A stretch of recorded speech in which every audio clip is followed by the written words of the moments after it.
આ વર્ષે કેવું રહેશે ચોમાસું? હોળીની ઝાડ પરથી ચોમાસાની આગાહી કરી છે આગાહીકારોએ. તે જ સમજવાનો પ્રયત્ન કરીશું. કેવું રહેશે ચોમાસું? 5 આગાહીકારોનું અનુમાન તમને જણાવી દઈએ. અલગ અલગ આગાહીકારોએ જે હોળીની ઝાડ પરથી વર્તારો કાઢ્યો છે તેની જાણકારી હું તમને આપી દઉં. પહેલી વાત કરીએ રમણીક વામજાની, જેમણે ન્યૂઝ 18 ગુજરાતી સાથે વાતચીત કરતા એ જણાવ્યું હોળીની ઝાડ પરથી ચોમાસાની આખરે કેવા પ્રકારની સ્થિતિ રહેશે તો તે તમને જણાવીએ. પવનની દિશા મોટા ભાગે પશ્ચિમથી પૂર્વ તરફની રહી, ક્યારેક પવન વાયવ્યથી અગ્નિ તરફ રહ્યો. એટલે જે અત્યારની સ્થિતિ છે તેમાં ચોમાસું સારું રહેવાની આગાહી તેમણે કરી છે, સારું રહેવાના સંકેત તેમને મળ્યા છે. ખેડૂતો, પ્રજા અને રાજા માટે એકંદરે આ વર્ષ સારું રહેશે તેવી આગાહી તેમના તરફથી કરવામાં આવી છે. મે મહિનામાં અતિશય ગરમી વરસવાની તેમણે આગાહી કરી છે. આ સિવાય 47 ડિગ્રી તાપમાન રહી શકે છે, એટલે અંગ દજાડતી ગરમી માટે તૈયાર રહેવું પડશે તેવી આગાહી રમણીક વામજાની છે. એપ્રિલ અને મે મહિનામાં બે વખત માવઠાની અસરોનો અહેસાસ થશે. 11 થી 20 મે દરમિયાન પ્રી મોન્સૂન એક્ટિવિટીની શરૂઆત થશે તેવી પણ તેમણે આગાહી કરી છે. આ સિવાય રોહિણી નક્ષત્રમાં ખૂબ જ ગરમી પડી શકે છે. ખૂબ જ અંગ દજાડતી ગરમીનો અહેસાસ રોહિણી નક્ષત્રમાં થઈ શકે છે. હવે 30 મે થી 2 જૂન દરમિયાન રોહિણી નક્ષત્રમાં તોફાની વરસાદ આવશે. એટલે પહેલા જે ગરમી છે તે ખૂબ જ મોટા પ્રમાણમાં નોંધાશે અને ત્યારબાદ વરસાદ વરસશે, તોફાની વરસાદ વરસશે. 30 મે થી 2 જૂન સુધીમાં ક્યાંક વાવણી સંભવ છે, ખેડૂતો વાવણી કરી શકે છે. 2 ચંદ્રગ્રહણ અને 2 સૂર્યગ્રહણ હોવાથી વેપારીઓને ભયંકર મંદીની અસરો વર્તાશે, આવી આગાહી કરી છે રમણીક વામજાએ. આ વર્ષે સફેદ વસ્તુ મોંઘી રહેવાની સંભાવના રમણીક વામજા વ્યક્ત કરી રહ્યા છે. હવે આગળ વધીએ અને વાત કરીએ કે આખરે મોહન દલસાણિયાનું અનુમાન કેવા પ્રકારનું છે. તો ખરેખર હોળીના દિવસે ઝાડ નહીં પરંતુ પવન જોવાનો હોય છે. જે અન્ય આગાહીકારો છે તેમનું કહેવું છે કે હોળીની ઝાડ જોવી જોઈએ, પરંતુ મોહન દલસાણિયાનું કહેવું છે કે પવનની દિશા પરથી આ વર્ષ કેવું રહેશે તે પ્રકારે અમે સંકેત આપતા હોઈએ છીએ. હોળી પ્રગટાવ્યા બાદ નહીં પરંતુ સૂર્યાસ્ત બાદની 96 મિનિટનો જે સમયગાળો છે તેને ખૂબ જ મહત્વ આપી રહ્યા છે. જૂનાગઢ, જામનગર જિલ્લામાં પવન પશ્ચિમથી પૂર્વ તરફ રહ્યો તે પ્રકારના સંકેત તેમને મળ્યા. ભાવનગર જિલ્લામાં દક્ષિણથી ઉત્તર તરફ પવન રહ્યો.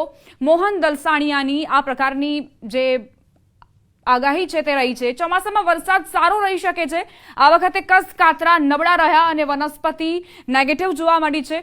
જોકે ખાખરામાં કેસુડાના ફૂલ આવ્યા પણ બીજ બંધાયા નથી અને સરગવામાં ફૂલ આવે છે પરંતુ સિંગ બંધાતી નથી. તે પ્રકારની તેમની જે આંકલન છે તે જોવા મળ્યું છે. વનસ્પતિ નબળા સંકેત આપી રહી છે. હજુ ચૈત્ર દનૈયા જોવાના બાકી છે. દનૈયા કેટલા તપે છે તેના આધારે ચોમાસાનું સચોટ અનુમાન થશે. આ પ્રકારની વાત તેમણે કરી છે મોહન દલસાણિયાએ. અખત્રીજનો પવન પડછાયો, સૂર્ય ચંદ્ર અસ્તનું સ્થળ જોવાનું બાકી છે. એટલે સૂર્ય જે સ્થળે અસ્ત થાય છે અને ત્યારબાદ ચંદ્ર અસ્ત સવારે જે સ્થાને થઈ રહ્યો છે તે વચ્ચેના અંતર પરથી વરસાદ જોરદાર રહેશે કે કેમ, જેટલું અંતર વધારે તેટલો વરસાદ જોરદાર રહેશે તે પ્રકારના સંકેત મળશે. લીમડામાં લીંબોડી કેવી પાકે છે એ જોવાનું હજુ બાકી છે. ત્યારબાદ મોહન દલસાણિયા નક્કી કરશે કે આખરે આ વખતે ચોમાસું કેવું રહેશે.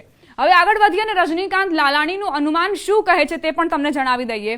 હોળીની ઝાડ પરથી 12 આની ચોમાસું રહેશે, એટલે મધ્યમ વરસાદની આગાહી તેમણે કરી છે. 16 આનાથી 12 આની ચોમાસું તેવું કહી રહ્યા છે.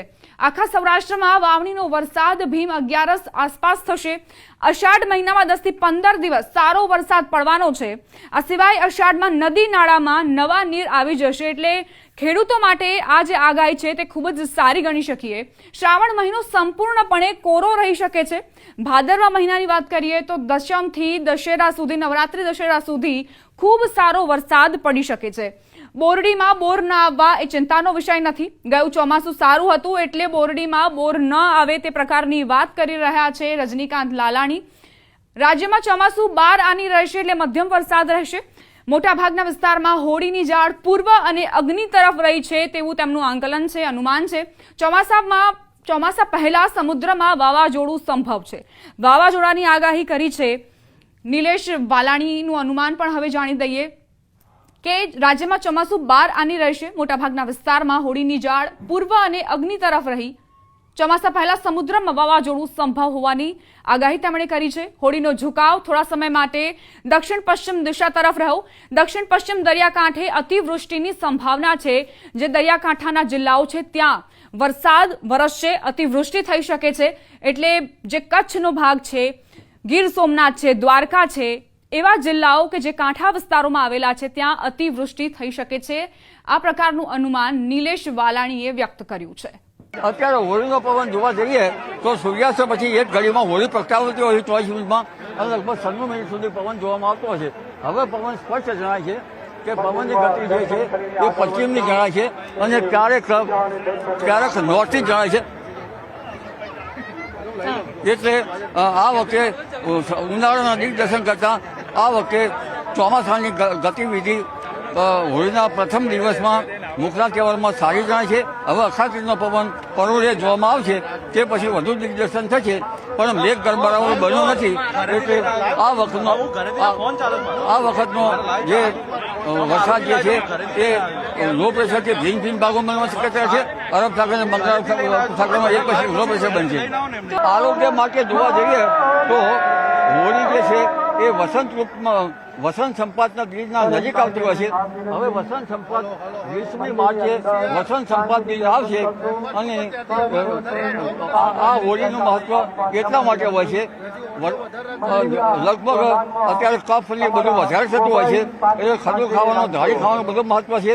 અને આરોગ્ય આ હોળીના માટે જ હોળી પ્રગટાવી હોય છે, પણ હોળીમાં લગભગ ઇકોસિસ્ટમ જળવાય એવી રીતના અંદરનું હોમવામાં આવે દ્રવ્યો તો સારું રહી શકે.